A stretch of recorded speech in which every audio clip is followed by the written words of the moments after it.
Good morning everyone, সকলে কেমন আছো? নিশ্চয়ই ভালোই আছো। আমিও খুব ভালো আছি। সকাল সকাল আজকে ছাদের থেকে ভিডিও শুরু করছি। সকালে তোমার স্নান হয়ে গেছে, এখন আমি ছাদে এসে দেখো জামা কাপড় মেলতে। আর দেখবে গাছে কত ফুল, পঞ্চজবা গাছটায় কত ফুল দেখো। কিন্তু দুঃখের বিষয় আমরা তো পুজো দিতে পারছি না, ওই জন্য ফুল নিয়ে আর কী করবো। মাঝে মাঝে ফুলগুলো তুলে নিয়ে পাশের বাড়ি দিই, আবার মাঝে মাঝে বাবা দোকানেও নিয়ে যায়। আজকে দেখি তুলে বাবা যদি দোকানে না নিয়ে যাই তাহলে পাশের বাড়ি ফুলগুলো দিয়ে দেবো। ছাদ ভর্তি ফুল ফল, খুব ভালো লাগছে দেখতে। তাহলে চলো এবার নিচে যাই। নিচে নিচে এসে দেখি মামনি হচ্ছে গ্রিন টি বানিয়েছে। এই গ্রিন টিটা আলাদা গ্রিন টি, একদম পাতা গ্রিন টি, বড় বড় এরকম বড় বড় পাতা হয়ে যায় জলে ভেজালে। 15-20 মিনিট ভিজিয়ে রাখতে হয়, তারপরে তাই খেতে হয়। তাই এখন আমি এর মধ্যে একটু মধু দেবো। তুই দেখো মধুর মধ্যে পিঁপড়ে পড়ে রয়েছে। এই মধুটা রাইনের বাবাই এনেছে, ভালো মধু। ছেলের খুব ঠান্ডা লাগে তাই ও খায়, মাঝে মাঝে একটু মধু মিশিয়ে খায়। দেখি কেমন লাগে।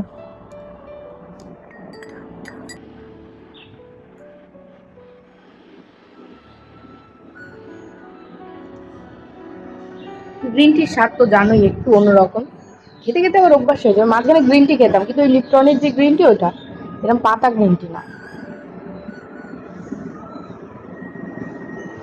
ঠান্ডা হয়ে গেছে।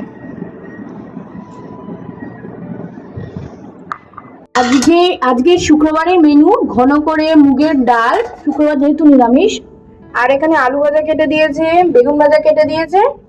আর হবে এই ডাঁটা শাক আলু দিয়ে ঝোল হবে। সেটা কেমন হবে পরে দেখাবো তোমাদেরকে। আমি বলেছিলাম ডাঁটা শাক না, এমনি মিষ্টি ডাঁটা আলু দিয়ে তোমার এই দেখে দেখাই দেখো, পোস্ত আর কাঁচা লঙ্কা দিয়ে একটা ঝোল মতন হবে। মানে খুব ঝোল না, আবার খুব একটা গামাখা না, মোটামুটি। তাহলে চলো আলুগুলো ভাজা হোক। মামনি আবার ওইদিকে একটু চা করেছে, তাহলে চলো চাটা খেয়ে আসি। ফোড়নে দেখো একটা শুকনো লঙ্কা দিয়েছি, আর দেবো তোমার কিছুটা এই যে 5 ফোড়ন। আমি আলু ভাজার আগে দিইনি, কেননা তাহলে ফোড়নটা পুড়ে যেত। ওই জন্য এখন অর্ধেক আলু যখন ভাজা হয়ে গেছে, এবার দিলাম তোমার 5 ফোড়ন। এই দেখো মামনি একটু দুধ চা করেছে, এখন একটু দুধ চা খাবো। আর এই যে সঙ্গে বিস্কুট, এখানে বিভিন্ন ধরনের বিস্কুট রয়েছে। আচ্ছা বারবন বিস্কুটটা কোথায় গেল? আমি তো রেখে, যখন রিন্টু যখন ওই সময় বিয়ে হয়েছে তখন নতুন বিয়ে হয়েছে, পড়ে গেল। চা তো আমার খাওয়া হয়ে গেছে। এবার এই আলু ভাজার মধ্যে দিয়ে দিলাম ডাঁটাগুলো। এবার ডাঁটাগুলো দিয়ে কিছু সময় একটু মিশিয়ে নিই। ডাঁটা আলুর ঝোলের জন্য জল দিয়ে এসছি, আর রায়নের জন্য এই দেখো হাফ গ্লাস মতন তোমার ছাতুর জল গুলেছি। এবার ওকে খাইয়ে দেবো, পরে ভাত খাওয়াবো। আগে ছাতুর জলটা খেয়ে নিই, খেলছে এখন। আজকে সকালে মেনু মুগ ডাল, সাদা ভাত, ডাঁটা আলু পোস্ত দিয়ে একটু ঝোল, মিক্সড আচার, আর রয়েছে আলুর চিপস।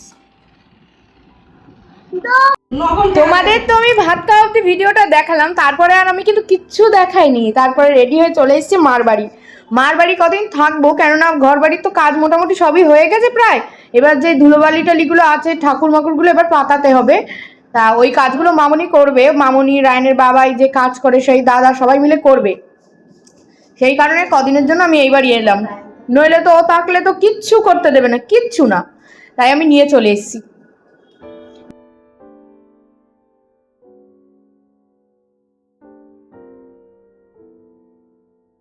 বাবা এই দেখো একদম গাছ পাকা আম এনেছে, মা কেটে দিল, এখন খাবো। নে রেন, ওটা নিস না, এই সাইডটা নে, এই সাইডটা ভালো।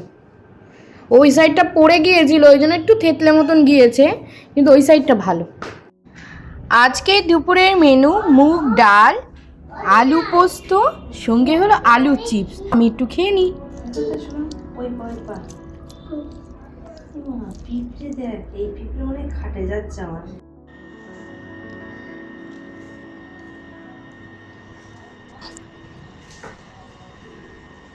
কোথায় যাচ্ছ এত সেজে গুজে?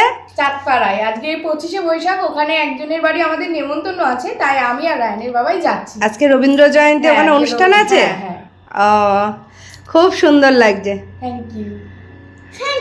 রেডি হয়ে বেরিয়ে পড়েছি, কিন্তু রায়নকে অত দূরে আমি নিয়ে যাচ্ছি না, কেননা অনেকটাই দূর আর অনেকটাই রাত হয়ে গেছে, আমাদের ফিরতেও রাত হয়ে যাবে, ওই জন্য বাড়ি রেখে গেছি মার কাছে। এখানে বেশ ছোটরা, তারপর মধ্যবয়সী মেয়েরা, মানে আমাদের বয়সী মেয়েরা বেশ সুন্দর সুন্দর গান করছিল, কিন্তু না মানে ভয়তে আমি দিইনি, কেননা যদি বাই চান্স কপিরাইট দিয়ে দেয়। এই ভিডিওটা আমি সকালে একবার ছেড়েছি, কিন্তু জানি না কেন কিসের সমস্যার জন্য আমার ভিডিওটা হচ্ছে ডিলিট করে দিয়েছে ইউটিউব থেকে, ওই জন্য গানগুলো আমি মিউট করে তারপরে আমি ভিডিওটা দিয়েছি, শুধুমাত্র ভয়তে বাই চান্স যদি আবার কিছু করে দেয়। তারপরে দেখো ওই দাদার বাড়ির থেকে বেরিয়ে গেছি অনুষ্ঠান দেখে, তাও পুরোটা আমরা কমপ্লিট করিনি, এত দূর আসবো বলে। এইবার এখন যাবো আমার ছোটো কাকিমার বাড়ি, তাই ভাই আর রায়ন খেতে চাইলো ভুট্টা, ওদের জন্য ভুট্টা নিচ্ছি। আমি ওই অনুষ্ঠান বাড়ির থেকে চলে এসেছি ছোটকাদের বাড়ি, ওই যে ভাই বসে গেম খেলছে রায়ান, আর আমি এসে ছোটকা মৌরে বললাম লুচি খাবো, তাই ছোটকার মৌ গেছে লুচি বানাতে, মা ওখানে গিয়েছে একটুখানি মৌয়ের কাছে, ছোটকা ময়দা টয়দা মেখে দিল আর মৌ সব গোছাচ্ছে লুচি করবে বলে। আর এই দেখো আসার সঙ্গে সঙ্গে দিয়ে বাবা একটুখানি, আমি তো দেখলে ভুট্টি এনেছিলাম, হ্যাঁ ভুট্টা এনেছিলাম, ওইটা খেলাম সবাই মিলে। আর এখন এই যে আইসক্রিম, আমার ছেলে সে খুলেও ফেলেছে, তাহলে চলো খেয়ে নি। বাড়িতে আমি চলে এসে ফ্রেশও হয়ে গেছি, এখন খাবো। আমার কাকিমা আর আমার ছোটকা, মানে মৌ আর ছোটকা মিলেই কী কী খাবার পাঠিয়েছে দেখিয়ে দিই। আর বাড়ি এসে আগে ফ্রেশ হলাম, এখন কটা বাজে জানো দাদা বলছি 11টা 18, আমরা এই জাস্ট এসে আমরা শুধু ফ্রেশ হলাম। ওই হঠাৎ আমি তো গিয়েছি 9টার সময়, গিয়ে লুচির কথা বলেছি, তাই তখন করেছে, ওই জন্য তো একটু তো লেট হবে লুচি আলুর দম করতে, তাই দিল। এখন আমি আর মা খেয়ে নেবো, বাবা তো বাড়ি নেই, আমি আর মা খেয়ে নেবো, দুজন মিলে খেয়ে নেবো। আর এই দেখো দাঁড়াও আগে দেখিয়ে দিই, এই যে ক্যাপসিকাম মটরশুঁটি দিয়ে সুন্দর করে একদম কষা কষা করে আলুর দম করে দিয়েছে, আর সঙ্গে করেছে লুচি, আর কচু পাতা বাটা করেছিল, আমি ভালো করে শুনেছি ওই জন্য মার দিয়ে পাঠিয়ে দিয়েছে, মা সেটা ফ্রিজে রেখেছে, ওটা কালকে খাবো। তাহলে চলো আমরা খেয়ে নিই, মা খাবো কেন কি এনেছো, ঠিক আছে তাহলে চলো টাটা। আর আজকে ভিডিওটাও এই অবধি রাখছি, গুড নাইট সবাইকে।